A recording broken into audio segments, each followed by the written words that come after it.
Hi, folks. You're all very welcome back to the Celtic Soul podcast. I'm Andrew Milne, and joining me for this episode of the podcast, I'm excited to say I have a very special guest making his debut on the show.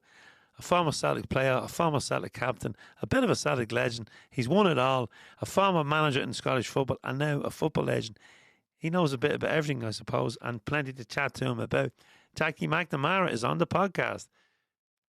Folks, if you're watching on YouTube, please hit the subscribe button. And if you're listening on audio on Spotify or Apple or wherever you get your podcasts, please hit that follow button.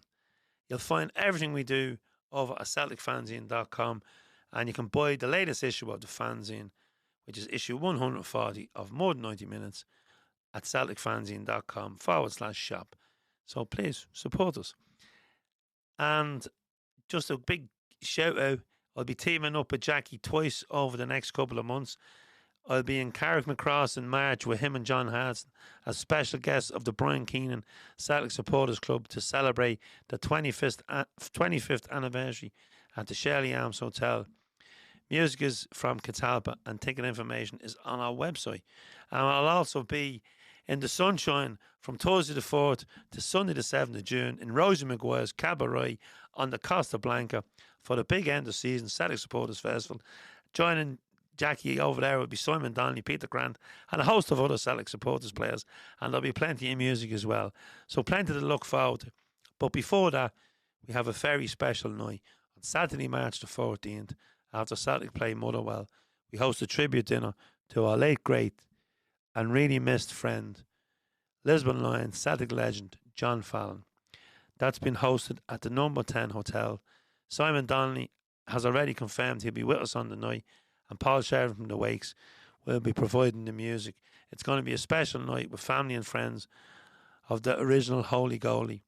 There's only a handful of tables left, folks, so if you want an individual ticket or a table, please get in contact. That's going to be a very special night. Folks, don't forget to download our app on Google Play or the App Store and follow us across social media. And can I give a big shout out to the Brian Keenan Celtic Supporters Club for coming on board as a sponsor of the podcast and the fanzine this season. Really appreciate it, lads, as we do with all the Celtic Supporters Clubs. If you're a Celtic Supporters Club, you would like to come on board, we send a free digital copy for all your members. We send a print copy in the post, and we'll also give you a couple of t-shirts which you can raffle or you can give to a special member of the club. So thanks very much to all the Celtic Supporters Clubs who have been supporting us from day one 25 years ago. For now, enjoy the podcast. Jackie McNamara, you're very welcome to the Celtic Soul podcast. A virgin on the show. I'm surprised I didn't annoy you to get you on before.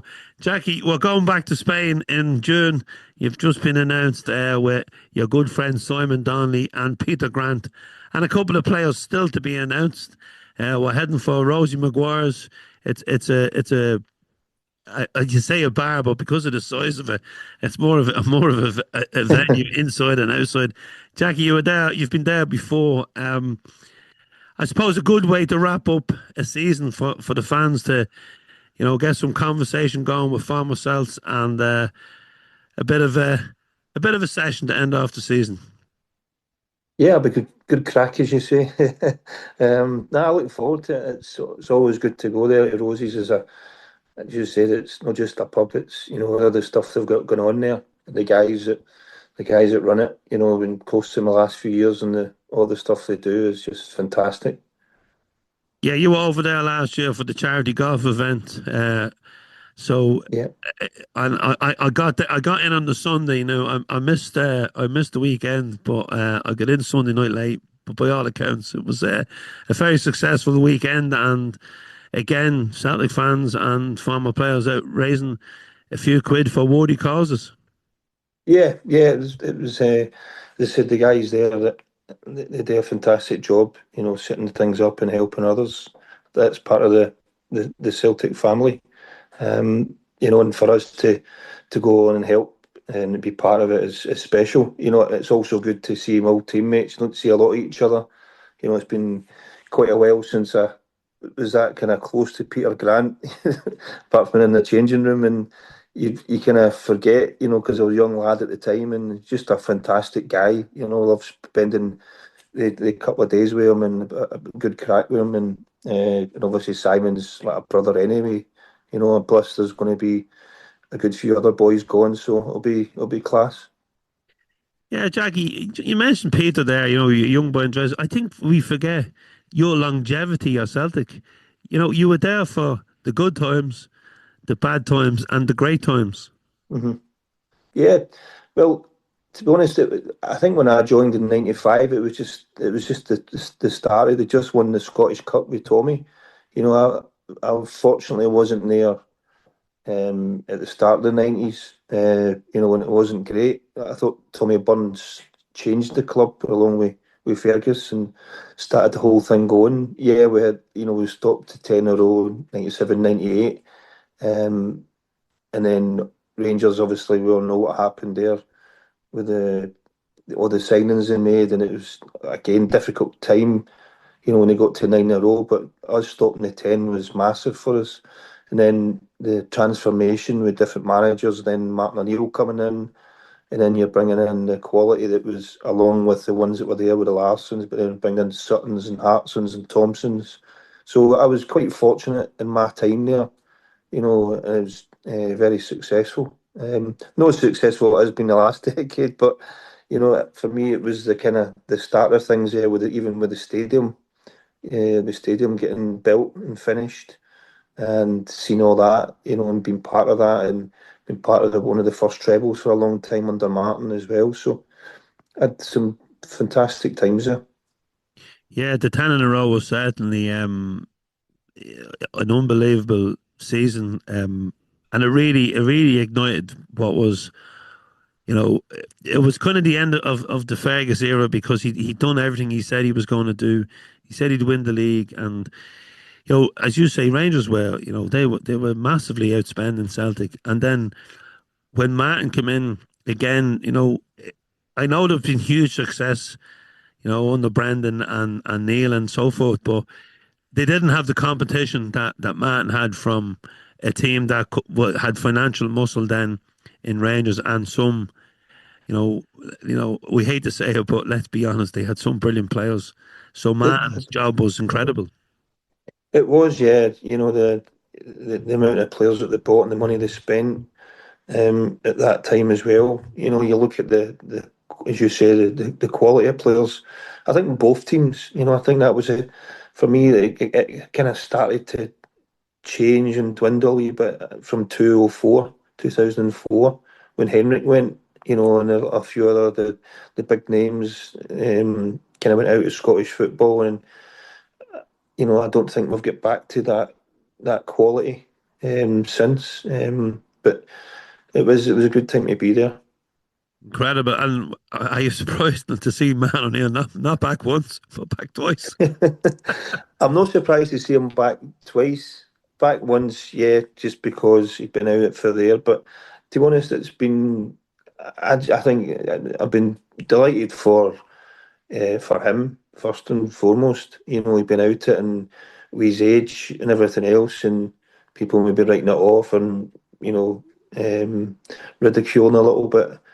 But he's got good people alongside him, and Sean and other boys in there that can help him. And to be honest, that again, it's shown that it was a mistake not to just let him keep it to the end of the season the first time, and bring in somebody else. It was a big gamble at that stage of the season.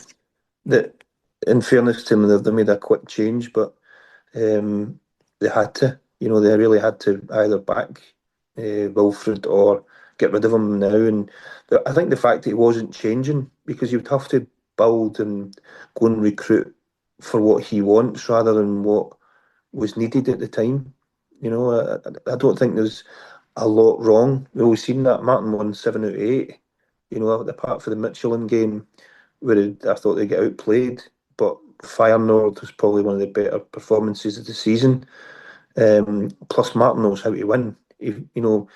Martin coming in playing a 4-3-3, which he'd never done with us. Never played a 4-3-3. He was always a 3-5-2 to start. Then we went to a 4-4-2. He always liked his two strikers and liked to get balls into the box, like crosses and attacking teams. So Martin adjusted coming in.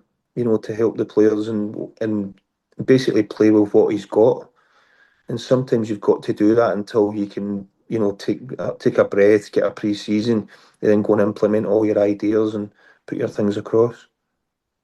Yeah, Jackie, you've played for Celtic, you've captained Celtic, you've managed against Celtic, and you're also in the football business still as an agent. So, this must be a really busy time for you, January. But it seems it's a very frustrating time for Celtic fans because it's 12 months on since Kyogo left and Adamida left in the summer, and we just don't have much quality, especially in the most important part of the pitch.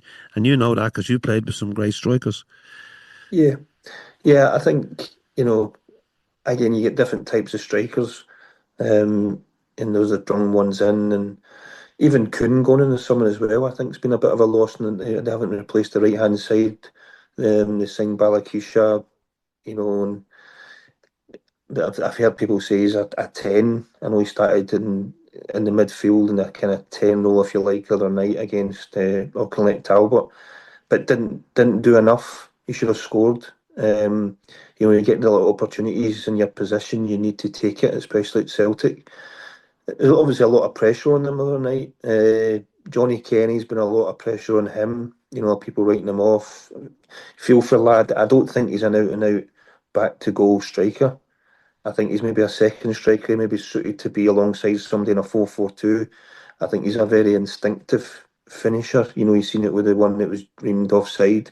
He just lifts it over the keeper, so he's not got time to think about it. It's more, intuition at that point. Rather than, I think if he's got time, it becomes a problem. But I do think he needs to be alongside somebody up there, and he can go in behind because the amount of times the ball's played into his feet in the box, he's back to goal, and I can imagine Martin saying to him at half time or at the end of the game to get a hold of the effing ball when he's back there to bring the midfielders into play. He liked his strikers to get a hold of it, and he said Martin, we bringing in guys like Hartson and Sutton who were brilliant at that. Getting a hold of the ball, backing it into defenders, bullying them, and we don't seem to have that. The amount of crosses you can see teams that are playing against Celtic just now, they're like, even Auchinleck, they were staying narrow and they're like, right, you're not going to play through us, so if you want to cross the ball in, we'll deal with it. And that seems to be through the board. All the teams are kind of playing that way against us, and then you know that you leave yourself open at times at the back. Yeah, but fair play to the sixth tier team of Scottish football because they defended really well and they stuck to their task and you know they were never going to they didn't never look like winning the game, but they can be proud of themselves. But Jackie, in that game, Martin made a load of changes. It was always the second string team. Mhm. Well, he still relied on Callum McGregor. You've been a Celtic captain. Uh, like we now go into a crucial part of the season. It doesn't look like there's many players coming in. We may get a couple of loan signings in. Every morning and every night I'm checking to see if there's anything coming in. But to date, there's nothing. But how important is he going to be now? Because he seems to be carrying, a lot of weight on his shoulders as the Celtic captain. Yeah, I think so. I think, and that's been the case for a long time, to be honest. If Callum was not on the team, he sets the standard and he raises the standard. And like the other night, I totally agree with you. Martin would have loved to rest him for the Bologna game. There's a big week coming up with Bologna, then Hearts, two massive games. The fact that they had to wait to the 85th minute to get the second goal just to breathe and relax. If they get the two or three goals, then there's no doubt Martin would have took him off as early as he could, maybe 60 minutes.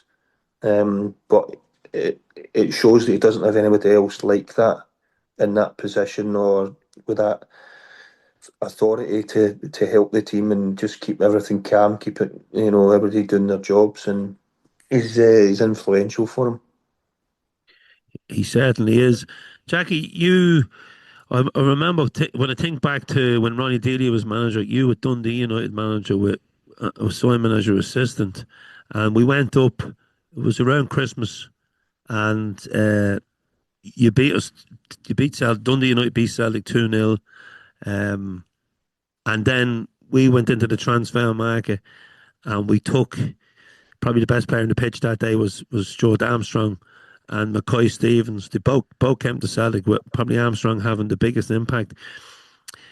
And we see now with Martin O'Neill at the Motherwell game, that Motherwell fans getting nervous. Um, like how big of a game changer was that for you when you were flying at Dundee United to lose those players to the bigger club? Yeah, it was hard. I mean,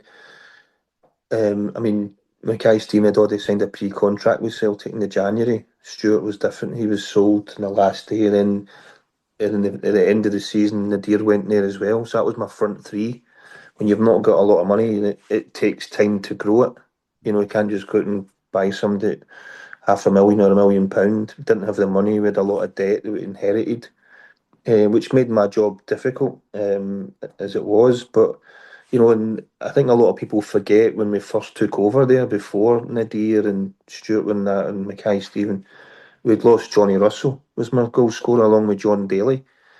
There was Hmm. 30 odd goals in that, and they left, but nobody said anything because Johnny went to Derby and John Daly went to Rangers in League Two. Um, so I was constantly having to do that and try pull rabbits at the back like Andy Robertson's and try and bring boys in for little develop, and then that was the model that we were trying to achieve.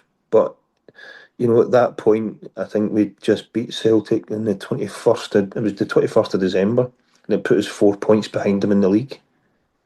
So we were challenging with a very, very small budget. And then when they take your best players, it becomes impossible, and you're having to, get other boys up that hope they can take the jersey. And just what you're saying about Celtic, when you're losing important players in your team at a vital stage, because we had Celtic in the cup final as well, the League Cup final, and we played them. Actually played them 4 games in a row, without playing anybody else. We played them in the Scottish Cup, which at Tannadice, which we drew. Then we played them in the League Cup final, and we played them in the league. So and the replay of the Scottish. So it was it was tough. It was really a tough time for us personally, but that's unfortunately the job when you're working with a team that doesn't have the money, or doesn't have the facilities to be able to change it quickly or have a replacement. You can just go and reinvest. We couldn't do that. Yeah, I remember that game. I remember leaving Tannadice that day, and the fans were absolutely raging because Yeah, under Ronnie, we kind of, it was a case of, investment. We never invested the way we maybe invested when Brendan came in, when Rangers came back into the league. But yeah, I forgot about some of the players you lost there as well. But like when John Daly drops down a couple of leagues, it just does show that how some Scottish clubs struggle, yeah, yeah. financially. It is. Again, that's why, as you said, when we went up there, we knew. Aberdeen had quite a bit of debt when McInnes took over. I think Dundee United was about 7 million, I think, at the time, of debt. So, like, my remit was to try and get rid of that in 5 years, as a manager by doing what we done. But at the same time, the bits that suffer is the team on the pitch. We done it in 2.5 years, and we get treated as if we were criminals because as if I wanted to sell the players and everything else. But you ask any manager, you want to, for me, I was challenging at that point. If we had a rich owner or people in there with money, the players would never have been sold. If the club didn't have the debt, they would never have been sold a million years. The manager doesn't make the decisions. I don't, and I wanted to keep Robertson, Gold as well that left. John Souttar left. So you actually break down that whole team, Johnny Russell, the rest of them. It was a good side we had, but it did take time to get there. Initially it wasn't just overnight. All these guys are you need to grow it when you're working with young players and giving them that opportunity. Yeah, like it's and it seems to be the story of a lot of Scottish managers, and maybe like it gets overlooked that well, people say, oh, there's only this and there's only Celtic and there's only Rangers, and as Kevin Bridges once said when Rangers went down, it used to be a two-horse race, now it's show jumping. But like they forget that there is teams challenging, and this year Hearts at the in pole position, and unlike previous seasons where the two big Glasgow clubs could go in and raid the teams that are performing well, I don't think Hearts are going to be giving up their players too easy. No, I think you'll see they'll probably they'll strengthen. I'll try and strengthen this window as well because this would probably be their best chance of winning a title. Just the way because you expect Celtic to be stronger, you expect Rangers to be stronger in the next, on the back of this season. There's big changes obviously across the water at Rangers as well, and investment. They've spent a lot of money, which in different things going behind the scenes. But I think for our point of view, it's it feels like we've taken the eye off it a little bit. Just to keep pushing on and strengthening the right way. The club's been very, very successful, and people say that Celtic fans are entitled. It's not entitlement. It's more.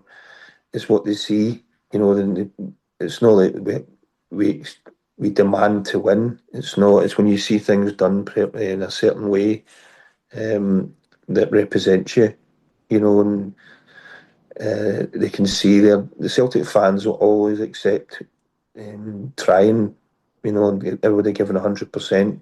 But when they see that it's not like that, or the things are not done right, then they will react. Yeah, I think like in 2020 with the COVID season, which was a one-off, it was a crazy season, for Lenny, and it was a horrible one for us to watch. No fans there, but the fans would have let um, the the team know they weren't happy during the game.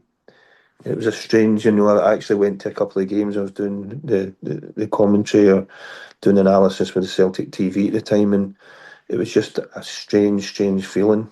And that alone they should remember that how important the fans are, for the players and the team and what they represent, every week when they go there and how they bring the players on because it is a 12 man and it is intimidating.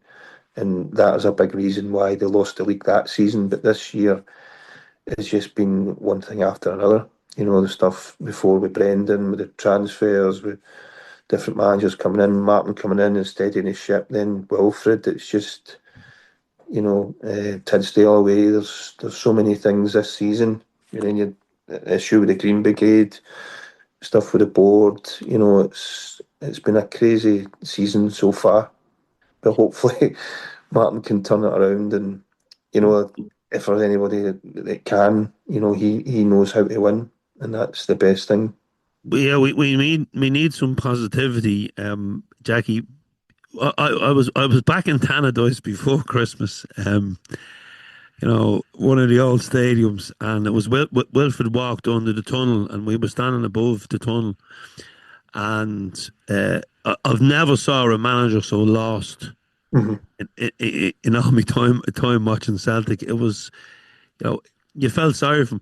But the strange thing was when we got back on the bus to come back down to Glasgow, uh, there was it was as if we had become to accept that the club was on a downward spiral because the anger wasn't on the bus that was maybe there.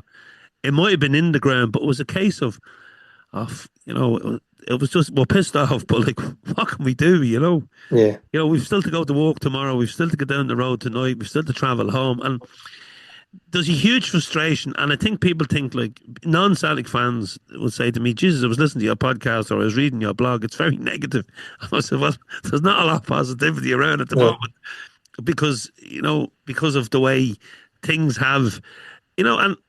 Brendan got a lot of criticism. A lot of people say, Brendan does what's best for Brendan, and that may be so. But he's been proved right because Matt O'Neill is now saying, if Yeah, you listen to his interview on Premier Sports after the game, he basically said, I had to play Callum because of no one else, and I need players in. And now he's starting to look frustrated. yeah. I think if you go back to this time last year, I think the club was in a fantastic place. The Bayern Munich game, we were very, very close to getting to the next bit. And some fantastic performances, which you could argue it didn't happen a lot under Brendan. The European, domestically, it was phenomenal, but European games we get a few embarrassing results, and with Ange as well, I have to be honest. But last year, I thought, apart from the Dortmund game, they kind of, I think they improved, and Atlanta going away and getting some good results, and then the very, very unlucky against Bayern Munich ran them very close. And then suddenly from then, lose since they lost the cup final, um, and penalties to Aberdeen, I think it's just been, a, a car crash since then. Different things there. And it is a blame culture. When things don't go right, there's always somebody to blame. Is it the board? Is it the manager? It's the players. And that's the nature of the game. But everybody should be accountable. The players are accountable, the managers are accountable, the chief exec's accountable, the head of recruitment. If they're coming out there and say this is our plan, I think the Celtic fans are always looking for, news or information to what's going on. What's going on, even with the Wilfried stuff there, looking at what the board's saying, and that's the silence for the fans is quite difficult. And that's why there's so many people talking about it. There's so many fans groups, so many Celtic podcasts, and everybody. It's their life. Celtic is their life, and they want it to be. It's something to look forward to. It's something that they love, and they just want to know what's going on. They want to know, is there a plan in place? Are we going to get a player this window? And they're waiting. Everything becomes more sort of reactive than proactive, and I think that's been the big issue. It's been more reactive. Reactive. Or, we need to sign something because Kuhn's left or Adam Ita's left. Or we need to go and get somebody else. All right, let's get Ian Atchell. Who's not been fit. You can see it's a gamble. These wee bits there. Or let's go and get Wilfried. Brendan's going quickly. Right. Who we're going to get. I think the whole thing has been very, very reactive rather than proactive. So just now, are you thinking, right, because I'm not buying anybody at this moment, and if Martin's there to the summer, but Martin needs players in, he needs help to try and get over the line, because winning the league this year is very, very important, for a lot of reasons. Yeah, Jackie, I mentioned at the start of the podcast, you've been a Celtic player, a Celtic captain, a manager in Scottish football, a football agent, so you know the ins and outs. But sometimes we forget that you're also a football fan, and I think it's refreshing to hear someone who's been involved at all levels of football kind of coming out and defending the fans to say, yeah, it's unfair if they don't know what's happening with their club, and so that's much appreciated to hear because it's a bit of positivity in No, at a very negative I time. think it's like anything else. The fans pay their money. They're the most important bit. If there's no fans, there's no football club, and that's been shown. It's fans arguing with each other or there. As I said, it's not entitlement. It's not. Everybody knows that the success has been there the last number of years and how the club is transformed. Um, but they just want to keep moving forward. They don't want to just right. That's because it's history now. Same as my time at the club. That's all in the past. It's in the history books. You've got to keep moving forward. You've got to keep evolving. You've got to keep moving, getting players, getting the best right players. Players are. It's difficult, yeah, because you're competing with you know massive leagues and massive money. Players can go to Saudi Arabia. They can go to England. It's a better league. It's more different attractions for players, and it's difficult for Celtic to attract certain types of player but then they get these players and then they tell them, yeah, it's a stepping stone for them, because it is. Maybe 20, 30 years ago it wasn't, but the gulf just now is showing there. It is very difficult for Celtic and most teams in Scotland to compete at the high elite level. You know, as I said, last year Celtic were doing very well and punching above their weight a little bit. But it's just trying to find that place where it's, yeah, we all know that the fans, like when players go, like Kyogo goes, these guys, if they're doing well, they outgrow the club in terms of what they can generate, because it's a short career and they'll go down to England or go to Saudi Arabia or go wherever. But that's where they have to have replacements. They've got to let them in. I always thought that Celtic should have a feeder club. Like most clubs are doing now. They have multi-club, so you can put your manager there, and for the future, you can put your players there to see how they handle it. In different leagues, European leagues. As a club, we should be expanding and getting bigger. Because the Celtic brand is still high, but if you just focus on one little bit there, you look at all the teams there that have different teams. You look at Chelsea just went and took one of their feeder clubs, they took their manager. That should be the model that Celtic should have, in my opinion, for things like this. That young coaches bringing through, or young players bringing through, strikers, right, let's go, because that way that's the end game, to help the club. Yeah, some brilliant points there. Yes, Chelsea have certainly done that only this week. Jackie, it's been an absolute pleasure to chat. We no doubt when the cameras are switched off, we'll be getting some tales to the dressing room when we're in Spain. But and I'll put all the details in the podcast of that festival. It takes place from Thursday, June the 4th to Sunday, June the 7th. Jackie's there, Simon's there, Peter's there, and there will be some other players who will be unveiled in the coming weeks. And Jackie, you're also over with me we'll be in Carrickmacross with your is it roommate John Harton? Yes, aye, yeah, I look forward to it, mate. Yeah, I'm looking forward to that. They're a great bunch of lads up in Monaghan. It's not too far from me either. So hopefully there'll be no cameras running that night. And we'll get some great stories, because Yeah. I'm sure yourself and John have some tales to tell. Aye, he's a good roommate, John. Good roommate. Jackie, you've done it all, and we thank you so much for coming on and for such an interesting chat. Cheers. Thank you. Hail, hail.